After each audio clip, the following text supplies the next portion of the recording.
Hey there, and welcome to the Daily Senior Safety Advice Podcast, the show where we talk about simple, practical ways to stay safe, independent, and confident at home.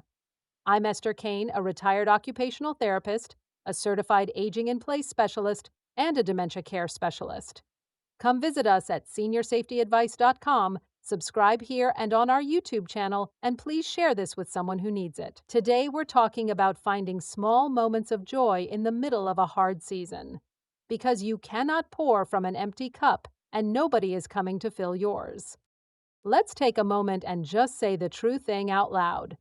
You're tired, not the kind of tired that a nap fixes, the kind that lives in your bones and follows you into next week. Maybe you're caring for somebody you love and watching them change. Maybe you're the one changing and it's your own body that's making the days harder. Maybe there's a diagnosis in the house or a hospital bill on the counter or a phone call you're dreading. And somewhere in there, joy started sounding like a luxury item, something for people with easier lives. Now listen, I'm not going to stand here and tell you to look on the bright side. I've been in too many living rooms for that. Some seasons are just hard, and no amount of cheerful talk makes them not hard. But here's what I learned from 30-something years of walking into homes on the worst day of somebody's life. The people who made it through weren't the ones who found the bright side. They were the ones who kept one small thing that was still theirs. One cup of coffee that was actually hot, one song, one 5-minute walk to the mailbox that they took the long way on purpose. That's not denial, that's fuel.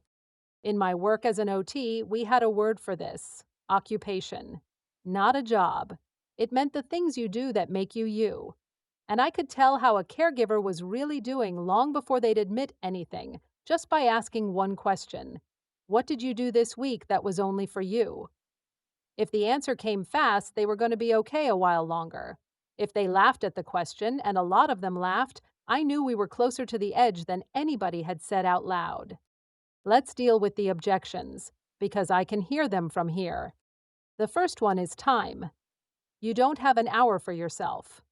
I know, I'm not asking for an hour. I've never once asked a caregiver for an hour because I knew I wouldn't get it. I'm asking for 10 minutes. And before you tell me you don't have 10 minutes, you do.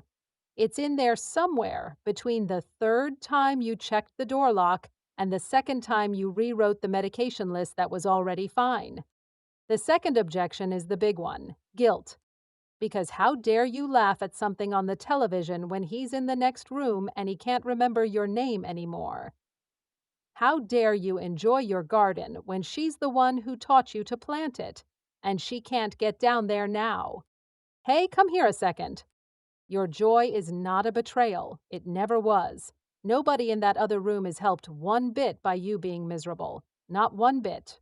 Misery isn't loyalty, it's just misery, and it makes you shorter-tempered and slower and worse at the very job you're trying to do perfectly. And the third one is the sneaky one. It's the idea that you'll rest later, when things settle down, when the hard part is over. I've got to be honest with you. This is the part that gets people. They wait for the season to end so they can start living again. And then the season ends in a way nobody wanted. And they're standing in a quiet house realizing they postponed themselves for 3 years and got no medal for it. There's no later, there's only Tuesday. All right, let's talk about what actually works, because I don't like advice you can't do by Thursday. Make it small enough that it can't fail. That's the whole trick. A spa weekend is a fantasy. A cup of tea in the good chair by the window is a plan. Attach it to something you already do. You already make coffee. So sit down with the first cup instead of drinking it standing up over the sink like a fugitive. Same coffee, same 10 minutes, completely different day. Get outside, even for 4 minutes. The mailbox counts, your porch counts. Weather on your face does something for a nervous system that no amount of scrolling can touch. Use your hands. This one's the occupational therapist in me, and I won't apologize for it. Kneading bread, deadheading the roses, sanding a board, shuffling a deck of cards. Hands busy, brain quiet. It works on people who swear nothing works on them. Put music on. Not background music, actual music, the kind you know all the words to. 3 minutes of a song from when you were 19 will do more for you than most of what I could say in this episode. And find one person you can be honest with, not the whole family one. Somebody you can call and say today was rotten, and they don't try to fix it or tell you about their cousin who had the same thing. They just say, yeah, that's the person. Guard that friendship like it's medicine, because it is. Here are some things that I do that help me, they should help you too. 1. The doorway rule. Every time you walk through a doorway, take one slow breath before you keep going. You do that 30 times a day already. Now 30 of them are yours. 2. Write down one good thing before bed. One line. Not a journal, not an essay. The soup was good, that counts. 3. Set a timer for 10 minutes and do absolutely nothing productive. The timer matters because it gives you permission, and permission is the thing caregivers can never give themselves. Let's take a moment on this one because it's different and it deserves its own space. If you're caring for somebody with dementia, people keep telling you to make memories. And that advice lands like a rock because memories are exactly the thing that isn't sticking anymore. So let it go. Stop trying to make memories. Make moments instead. Here's the thing that took me years to really understand. He may not remember that you sat with him and listened to the big band station for 20 minutes, but he will feel good for the rest of the afternoon, and he won't know why. The feeling outlives the memory, every single time. That's not a consolation prize, that's the actual mechanism. Emotion sticks around long after the facts go. And for the person living with memory changes who might be listening right now, this is for you too. You are allowed to have a good afternoon. You're allowed to laugh at something silly. Nobody has to remember it for it to have counted. Now, the joy you find in this season will be a different shape than it used to be. It won't be the trip to Ireland. It might be the two of you singing along to something in the car badly in the grocery store parking lot. I'd take the parking lot. I really would. I want to be careful here because I'm not going to pretend a cup of tea fixes everything. There's a difference between being worn out and being empty.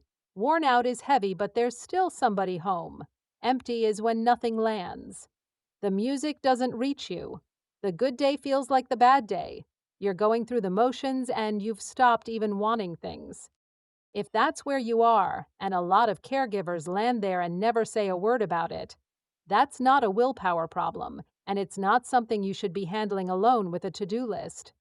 That's the point where you talk to your doctor honestly using plain words, not a lecture, just the truth from me to you. Depression is extremely common in caregivers and it is extremely treatable. And the only reason it goes untreated so often is that people decide they're just tired and they leave it at that for 2 years. You'd take somebody else to the doctor for this in a heartbeat. Go be that somebody for yourself. Here's some info for family caregivers. For the families standing on the outside of this, if there's a caregiver in your life, don't ask if they need anything. They'll say no. They always say no. Say instead, I'm coming Saturday at 2, I'm staying 2 hours, go do something that isn't this. Then show up, then actually stay. 10 minutes of joy is easy to talk about and impossible to find if nobody ever takes the watch. Be the person who takes the watch. So here's what I'd love for you to do. Not a plan, not a system, one thing today. Think about the last time you felt like yourself. Really yourself. Not the version of you that manages appointments and refills prescriptions and keeps everybody's spirits up. What were you doing? Whatever came to mind, you can have 10 minutes of it today. Not when things calm down, because things aren't going to calm down, and we both know it. Because this was never about being happy. Nobody's asking you to be happy in a hard season. That would be silly. It's about staying a person while you do a hard thing. Staying somebody who still likes music and still notices the light coming through the kitchen window in the afternoon. That person is who they need, and that person is who you get to be after. So go take the 10 minutes, I mean it. Thank you so much for spending this time with me today. It really means a lot. If you'd like more practical tips and resources, come visit us at seniorsafetyadvice.com. And if you're looking for a professional to help your family age in place safely, You can find one at aginginplacedirectory.com. Please subscribe to the podcast and to our YouTube channel so you never miss an episode. Take good care of yourself, take good care of each other, and I'll see you next time.